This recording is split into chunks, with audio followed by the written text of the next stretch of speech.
Hello,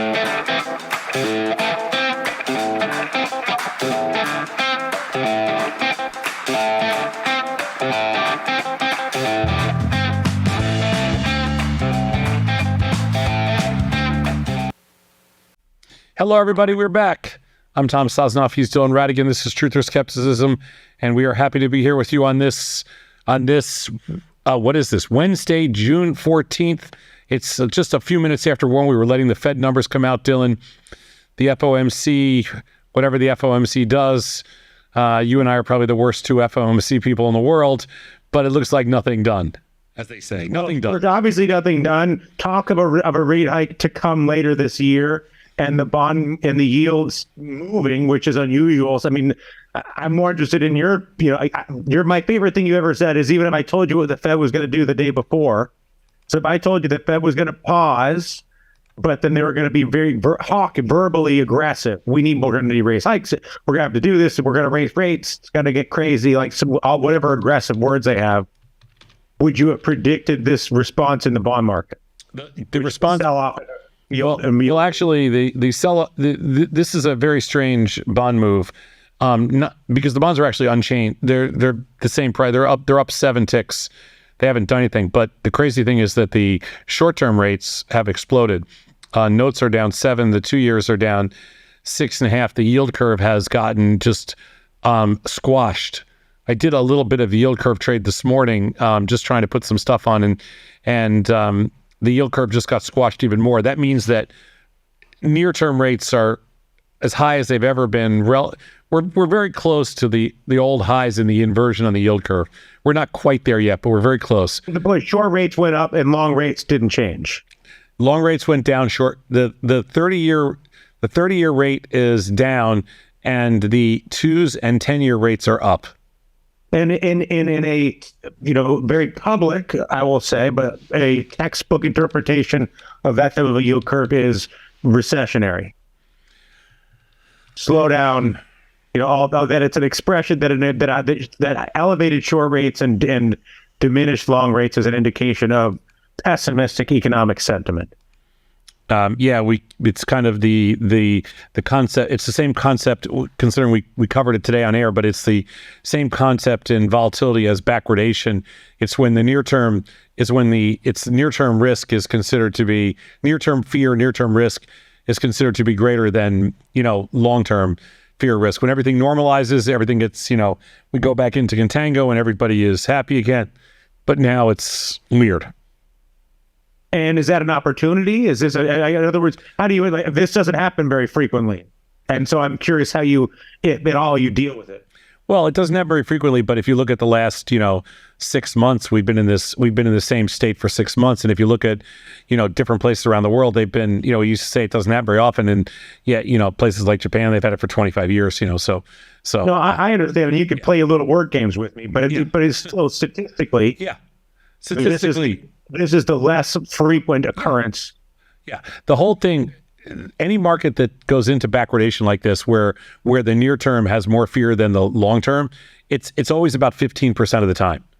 So the way all markets everywhere are structured, you're in normal markets about 85% of the time, and you're in backwards or weird markets about 15% of the time. And that 15% of the time serves to normalize the other 85% of the time, so people don't get too comfortable.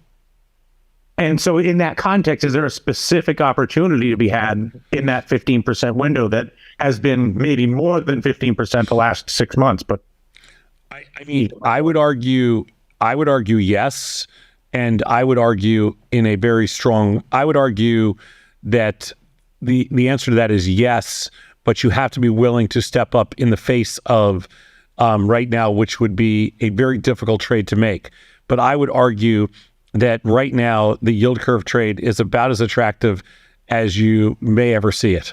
Meaning by the 2 year, this is a time to get long the short end on that short-term elevated yield will be short-lived. Yes. Here, I will, as we're speaking, just take a quick look. The ZTs, which are the 2 years, these are, they're down pretty good. And I would argue that anytime you have a binary event around a Fed move, there's usually, there's usually some reversion to the mean, more so than a normal price action. So yeah, I think if you're looking for an opportunity, this is probably, one of the more opportunistic times that we've seen. And is there a way to do it that is an like is there a TLT or whatever, like some sort of a Unfortunately not. device or no? Unfortunately not. This is a futures trade. There's two ways to trade in the futures market. There's ZN, ZT, and then there's ZT, ZB. And then there's also the yield products, which aren't nearly as liquid, but you can buy, 2YY and 10Y, that kind of thing. And you would, in this case, you'd be buying the 10-year yield and selling the 2-year yield. And if you're doing it with the bonds, it's the inverse, because interest rates are inverse to price, so it gets a little confusing. But I just put the trade on. I've done it a couple times today. I can't say I feel like this is a gift. I can't say it's truly a gift from the gods, but it feels like a gift from the gods. And is that because you're still smarting from the NVIDIA experience? Is that what you? Is that no? I am a hardcore trader. I only smart for about a few minutes, and then I get over it. So then, why isn't this just an open-faced gift from the gods at the short end? Why do you hedge your gift from the gods characterization? Duration. So it's the concept of from the very beginning of Tasty, we always were finding a way to make directional trades more to add duration to directional risk. And so by trading the basis, which is the pair between the pair itself, you talked about it, yeah. That's how you do it. Meaning 210 in this case. Yeah. Exactly. 2 short 10. Exactly. Is there something that's more secondary? Can I look at, these tech stocks, the Tesla, Meta, Apple, NVIDIA, super rally, and look at that yield curve and say, I'm not going to trade these bonds, but it's another reason to have negative sentiment on the price extreme in the megatechs? I mean, is one related to the other, or is it all, or is that a foolish correlation? I personally believe it. I personally believe it's totally fine. Totally fine to have to look at the price extreme on the rally and the megatechs or mega. But my question is, does this yield curve serve as additional fuel for is it relevant to your opinion on the megatechs?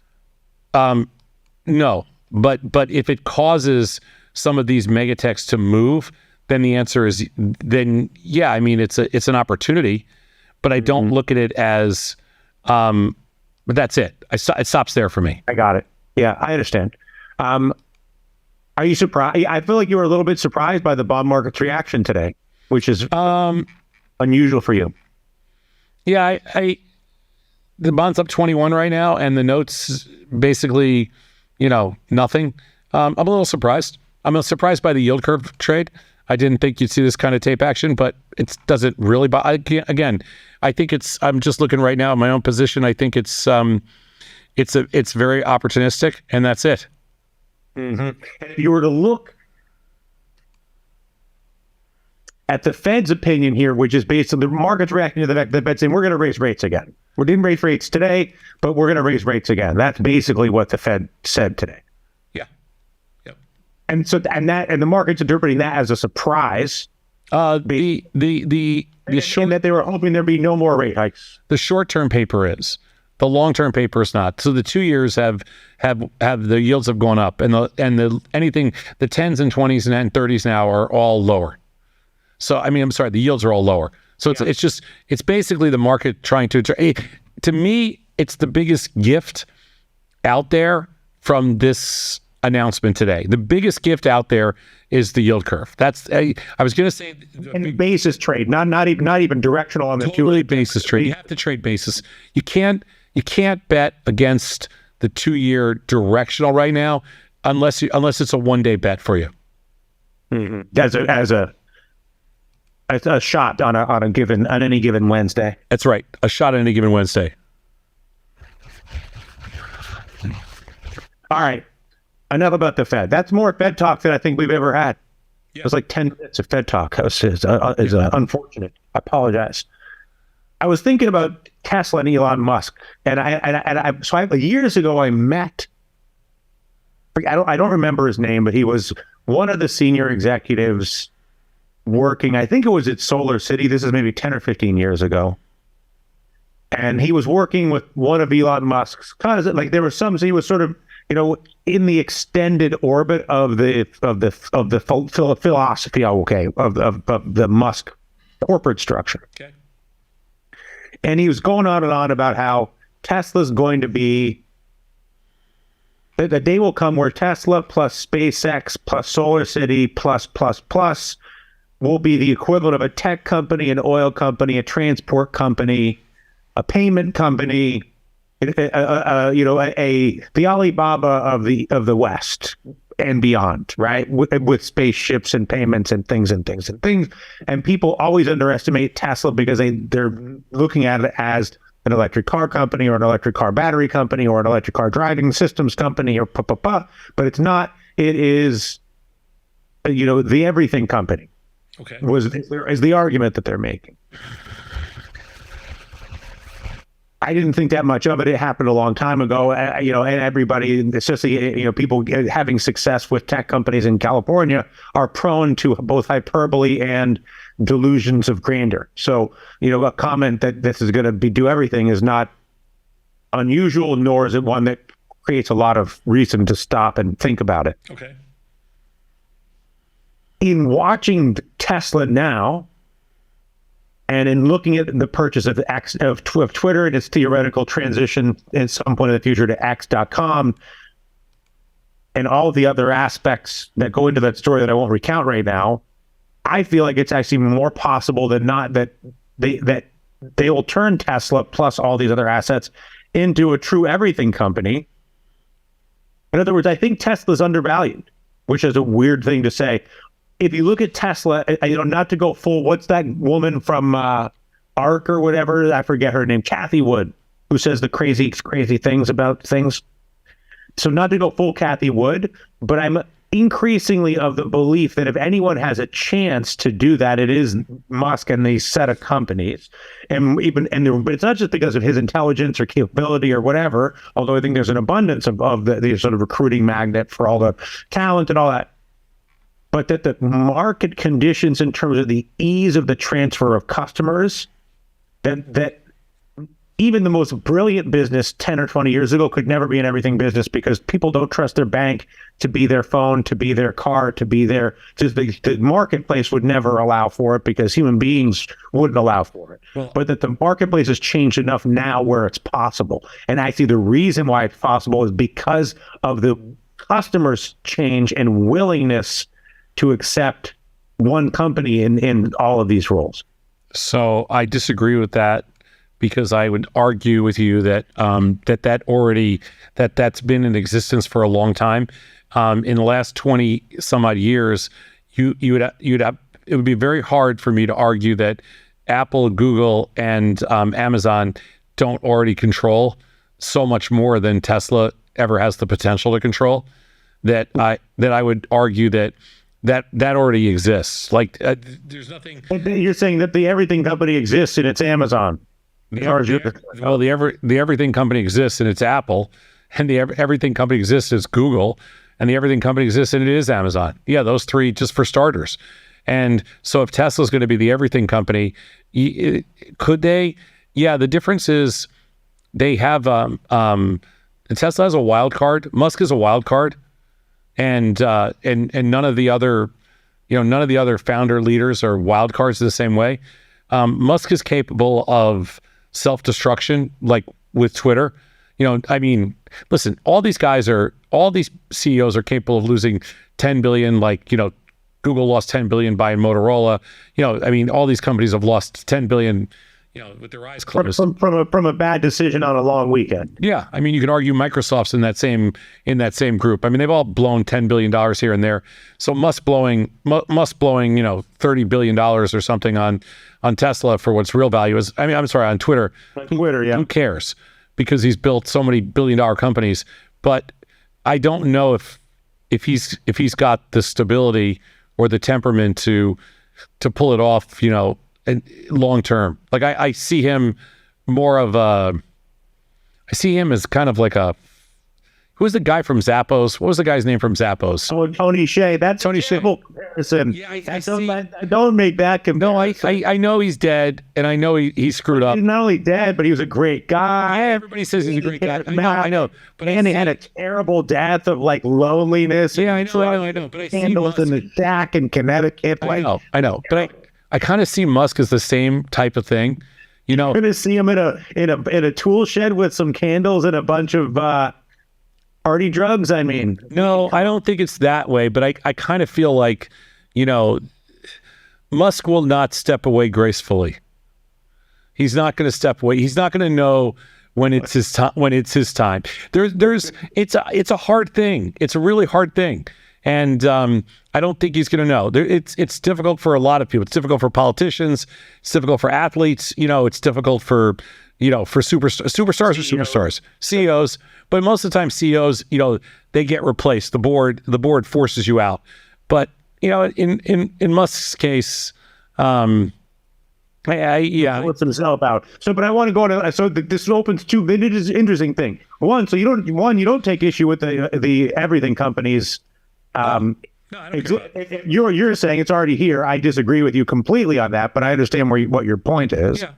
Okay. And then even if you're saying, well, it's not really here yet, but at the very least, Apple, Facebook, and Amazon are better positioned to be the everything company than, even if it's only because of management or whatever. Yeah. But it brings up so for me, where Tesla has an advantage that they lack is obviously not, let's say, in the stability of the management per se, but rather in that they have a really credible position as a replacement or threat in transport and energy and oil infrastructure in a way that the of course, payments, of course, media, of course, logistics and custom control, the customer eyeball, I guess we'll call it, is very much in the hands of those other companies. But they have no position. There's talk about the Apple car, but I mean, come on, or the Google car, or the Amazon, is there some Amazon home battery system? It's not going to happen.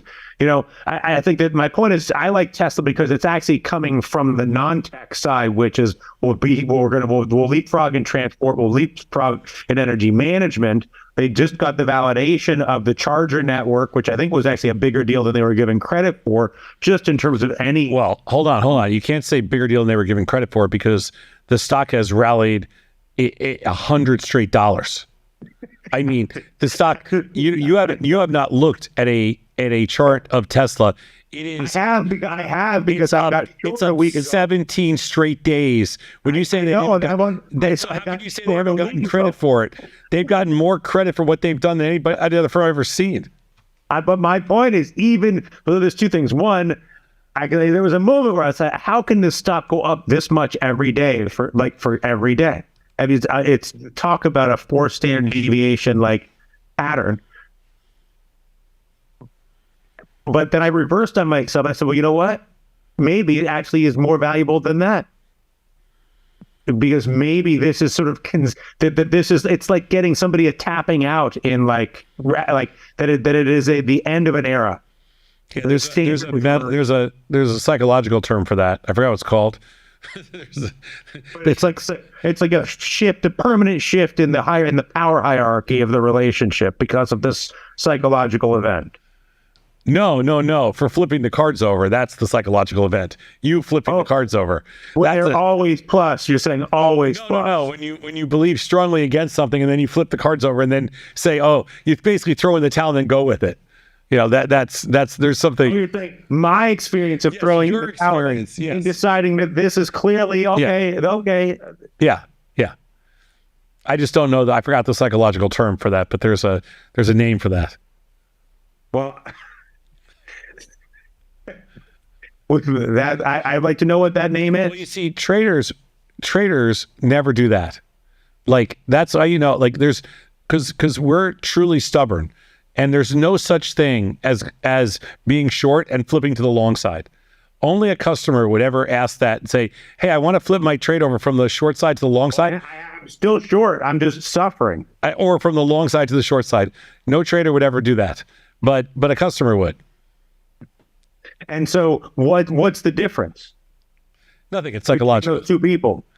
Oh, I mean, one person is a professional that doesn't know what he's doing, and the other person is an amateur that doesn't know what he's doing. There's no other difference. Nobody knows what they're doing. Do you believe, if I came to you and if of all those tech companies that are made, let's assume those four, Amazon, Meta, Apple, and Tesla, we'll use those four, have a shot at the everything company. Those four boardrooms in their minds, in their meetings, Amazon, Apple, Facebook, Tesla. Mm-hmm. If you were to pick the one that you think has the best shot at pulling it off, I'm assuming you pick Apple. God. I mean, you know, like I'm one of these people that marvel at what all those companies have been able to do. I probably do not pick Apple because I feel like Apple may be too mature. I feel like given that, if that question, I probably think I take Amazon because of, I still can't figure out, I know this is going to sound crazy, I still can't figure out how Amazon gets you whatever you want the next day. I can't figure out how they do it. It's like magic. Amazon's like magic. They are freaking like magic. I mean, I don't know how they do it. I don't know if anybody knows how they do it. Every person I've ever talked to that's ordered something from Amazon goes, how do they do this? How do they do this? Like, I can accept the fact that I can drive around and not put a tank of gas in my car for a year. And I'm totally fine with that because I can somehow rationalize it. And I can accept the fact how I can search for something or find something, whether, you know, whatever, on social or do all that stuff. But I can't still figure out how Amazon gets me a damn, you know, something that's toaster tomorrow. But it's not the toaster. It's like a plug that one person out of a million need.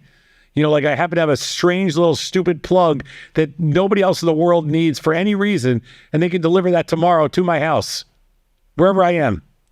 I don't know how they do it. You think Amazon can make a car? With their eyes closed. Really? With their eyes closed. I don't think they want to, but could they? They can with their eyes closed. Yeah, like, you know, I'm saying, yeah, whatever. If they can deliver anything you want to your house, they can deliver you. They can figure out how to get you a car the next day. Any car you want. Any color, any car, any time. I think they just have these giant printers. But now you're like a child who believes in Santa Claus. Like Amazon has impressed you so much that you have gotten to the point where there's nothing that they might not be able to do. Right, but they're also, you know, like, but if you ask me if I buy Amazon here at 125, and the answer is no. I mean, I was interested in Amazon at 105 or 110, but at 125, the answer is no. Yeah, no, I get that. But that's a different conversation. From a trading perspective, I'm presuming that your sentiment across the board with all those names is negative. My sentiment with all those names is negative because it's for no other reason other than they've come too far too fast. Yeah. So I bet that's not bad. I'm a freak about gravity.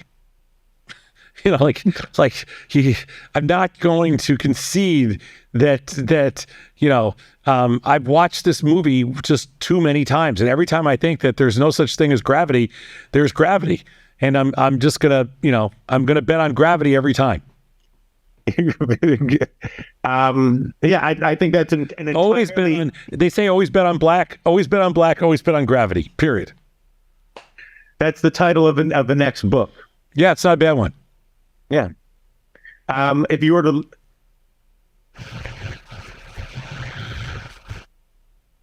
look not just at those four names, or even, you know, but to broaden it out. Because the other part of my thinking was that because, like, I've seen about the regional banks and the ease of movement of the customer from one financial institution to another, and the use of Plaid, and all. Now there's sort of this fintech interface, some of the stickier things like financial accounts that are now easier to move. That is a necessary precondition to anybody being an everything company, because part of being an everything company is payments. That transportation, payments, along with media and logistics, is the definition of an everything company.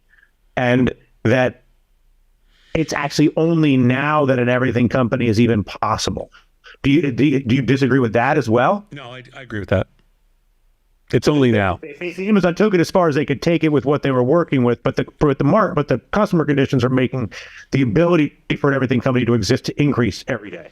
Amazon created the ability for everything, for somebody to do everything all at once. For somebody to do an everything company. Somebody to do an everything company. Amazon created the ability to do that. The entire, the entire cloud network that Amazon essentially built is just allows anybody to basically do anything, or anybody to build anything, or anybody to sell anything, or anybody to anything. That's right. Does the same dynamic that allows hyper concentration of power that benefits Apple or Amazon or Google, obviously, does that benefit the private sector? In other words, are we tracking towards a world where you have small numbers of people with a huge amount of influence and resources, and then it's actually very difficult for anybody in between? I mean, we've been going there because a customer. In other words, I know you're going. I'm trying to preempt what I think I know your answer is going to be, but I just wonder whether the concentration of power actually creates a desert of opportunity around it because of the ease of the accumulation of power, and because concentrated power is actually, in many cases, a more efficient, and an everything company is very user friendly if you're a customer of the everything company and they're good at doing everything. Yeah, there's also a greater chance of, there's a much better chance of making everybody mad, pissing everybody off. And then the whole thing spirals out of control. I would say if the original question was about opportunity, and I don't think that the everything company squashes opportunity. I think that is the easy thing to want to say and believe, is that, oh my God, this everything company just, I have no chance to compete against them. And I'm not one of those people that believe that. I think in a certain way, as in government, that potentially could be a problem, which is why you have crazy dictatorships and things like that. But in the public world, no, I don't think so. I love when companies try to do everything and then they try to squash everything else and then they get killed themselves. It's beautiful. Thus, because this is another gravitational bend. Of course, because you would have argued, the argument you're giving me now is the same argument you would have made 50 years ago, telling me that nobody can compete with, or 30 years ago telling me nobody can compete with Honda or Toyota or Xerox 50 years ago, or before that General Motors. This is all the same argument. Or before that IBM. These arguments are crazy because they don't hold any water with me at all. And I would say the only thing that's different from then to now is just the ease of customer mobility and the customer's acceptance of an everything service provider. Yeah, which would not exist previously. Which then leads me to the political, which is there also a political, like is concentration of power the natural organizing principle of resources, public or private? I mean, yeah. Until you see, that's what messed up China, is because they didn't believe that they didn't believe that disruption would take place in time to save the system, and so they felt like they had to do it themselves, because they didn't want a public power base to potentially overtake the the political power base. And I think that in our world, that'll never happen. Like what's the difference? I see. Actually, never mind. You're saying that the government would never attempt to. They would never attempt to, and they can't. Heavy hands, right? Right. We're not going to nationalize.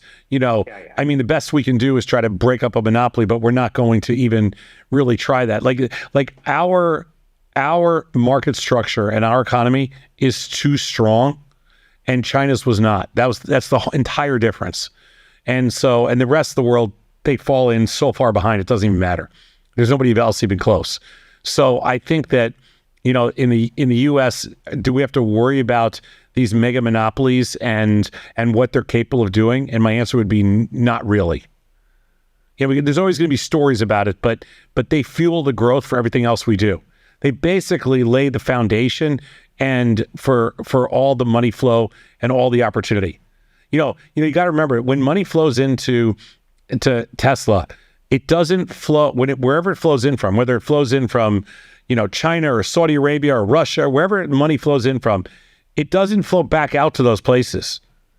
It flows into somewhere else here, whether that's real estate or other equities or whatever else it is. So once money comes in, money's sticky. That's what freaked everybody out about digital assets, is that digital assets move quicker. It's much easier to move digital assets, and they're much more hidden.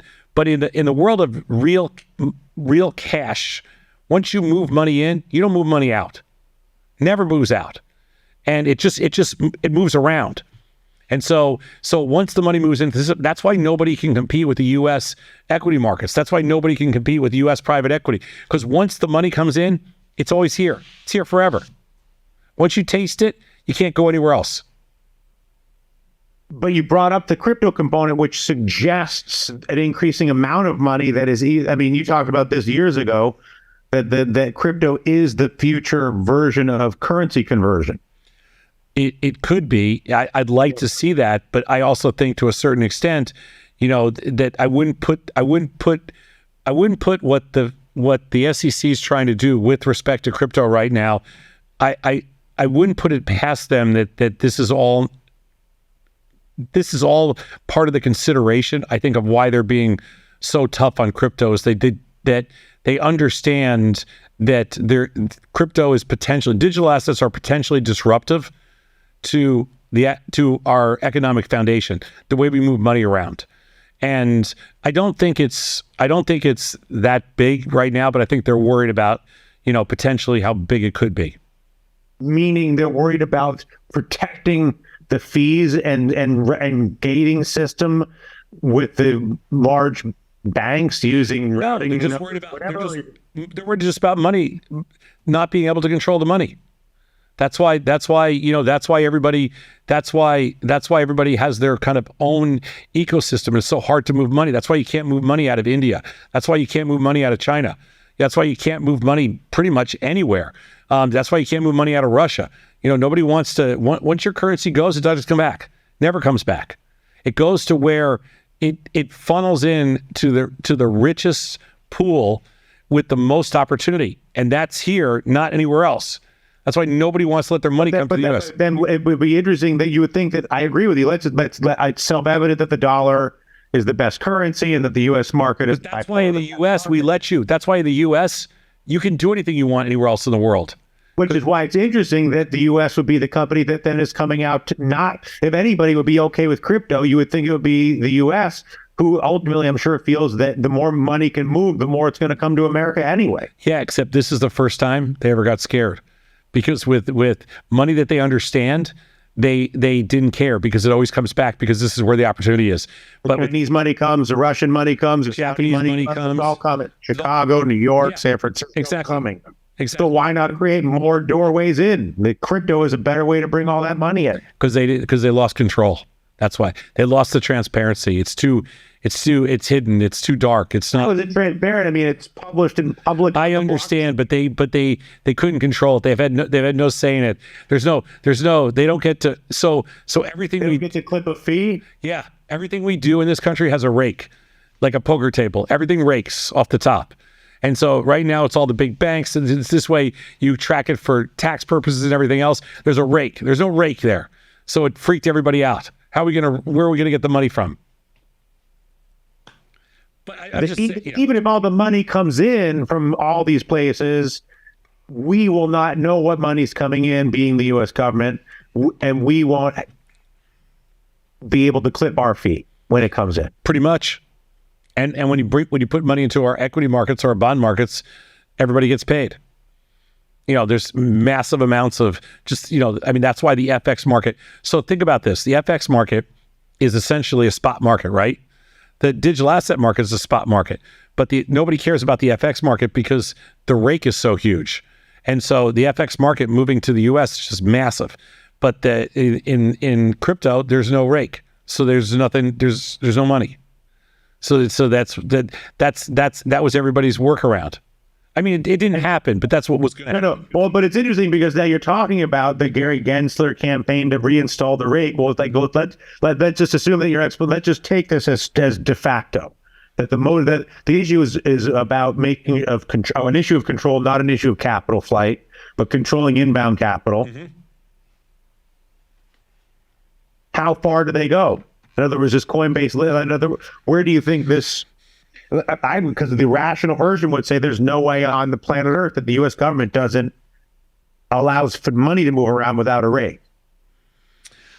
Yeah, that's what happens with disruptive technology. The argument, you'll hear this argument with everything that is disruptive until they figure out a way to somehow monetize it. I mean, you get that same argument with electric cars. Who's going to pay for infrastructure? If there's no tax on gas, you get the same argument with with software and hardware manufacturers, mostly hardware manufacturers. How are we going to make it? Where's the business going to go?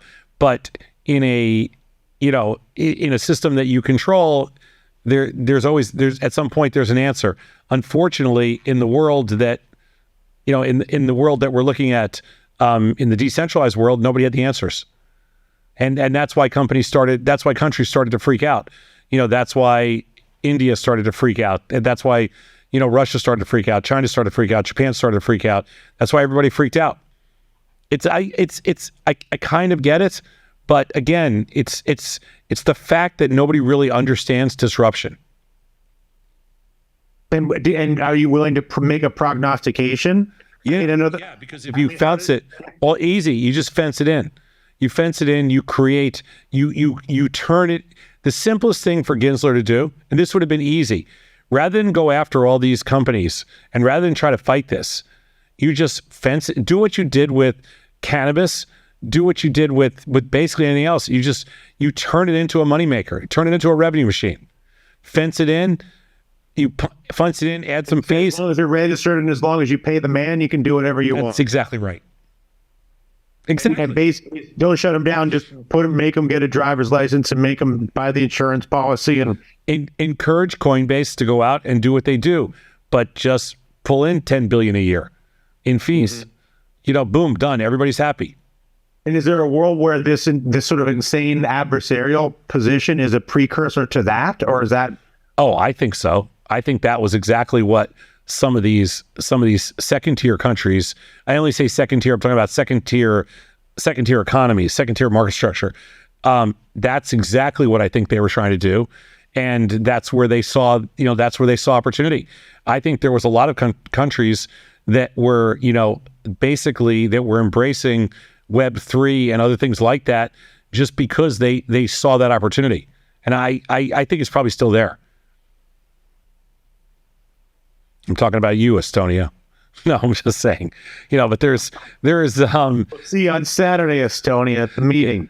Yeah. I mean, there's an enormous opportunity. Gensler just screwed it up because he took the wrong path.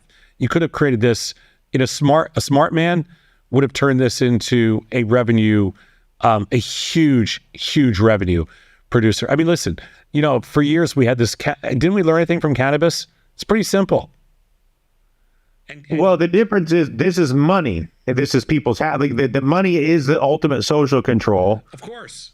So Who gets a house? Who gets it's an asset class. Call it whatever you want. It's still another asset class. It's just a different asset class with a hell of a lot more potential than cannabis.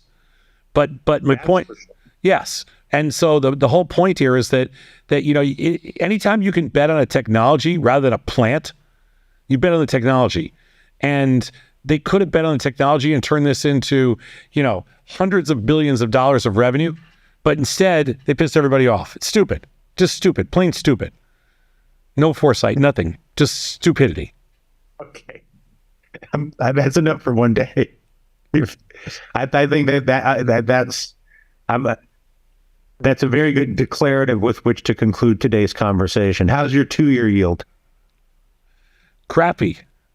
The bonds are up 22 right now, and the notes are up 6, and the 2-year is down like 2. It's a loser, but not that bad, I guess. I'm Tom Sosnoff. He's Dylan Radigan. This is Truth or Skepticism. The NASDAQ's actually up 50. It was down 100 when you and I were talking. I was looking. It's up 50, and the S&Ps, which were down 30, are now basically unchanged. And they're killing the financial stocks, which doesn't make a lot of sense to me, because you would think that higher short-term rates are really good for financial stocks that sit on large chunks of assets under management, specifically cash. So what always kind of confuses me is when they sell off financial stocks when interest rates go higher. Like, I don't get it. But anyway, if you'd like to... Well, it's a total reversal. I mean, basically, I was just looking at Coinbase. Whatever happened has been undone in the last 45 minutes. Yeah. Whichever way it went. Yeah, totally. I'm Tom Sosnoff. He's Dylan Radigan. This is, again, Truth or Skepticism. We do this every Wednesday at 1 p.m. Central Time. And Dylan and I will not be on next Wednesday. We will be traveling, and we will see you. So we're off next Wednesday, the 21st, and we will see you. If you're coming out to London, Dylan and I will both be in London on Saturday, June 24th. Dylan, see you in London. See you in London, week from Saturday, 10 days out. Enjoy, safe travels. tastylive.com/events if you want to sign up for the London event. Thanks so much. Thanks, Dylan. Bye.